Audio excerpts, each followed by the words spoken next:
이재명 대표를 향한 또 다른 검찰 수사가 있죠. 위례 대장동 개발 특혜 의혹을 수사하고 있는 검찰이 이 대표가 악의적인 프레임으로 수사팀을 매도하고 있다고 비판했습니다.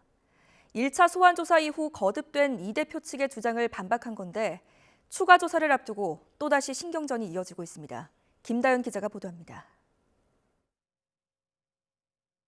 검찰과 이재명 민주당 대표는 대장동 의혹과 관련한 첫 조사를 앞두고 팽팽한 신경전을 벌였습니다.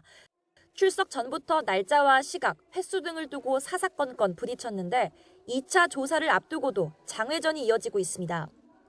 첫 조사를 마친 이 대표는 검사가 했던 질문을 또 물어보고 예정에 없던 저녁을 먹고 하자는 등 추가 소환이란 명분을 만들기 위해 시간을 끌었다고 주장했습니다.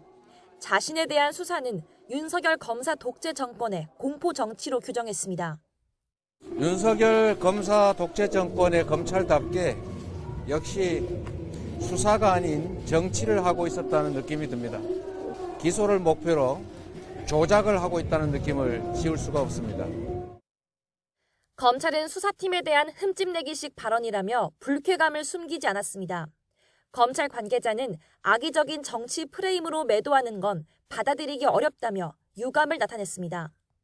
그러면서 대장동 사업 당시 성남시장으로서 사업을 보고받고 승인한 이 대표를 불러 조사하는 건 당연한 절차라고 응수했습니다. 또 애초 처음부터 2차례는 조사가 필요하다고 말했었고 1차 조사도 최소한의 내용으로 압축해서 진행했다고 반박했습니다. 이어 2차 조사 땐 당사자 확인이 불가피한 질문에 대해 구체적 답변이 이뤄지길 바란다며 조사 당시 서면 진술서로 답을 대신한 이 대표에 대한 불만을 표현하기도 했습니다.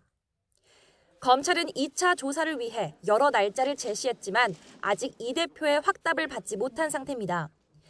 이번 주말은 민주당의 검사 독재 규탄 대회가 예정돼 있어서 2차 조사일은 오는 11일이 가장 유력한 거로 알려졌는데 검찰은 신속한 조사를 위해 하루라도 빨리 출석해 줄 것을 거듭 요구하고 있습니다.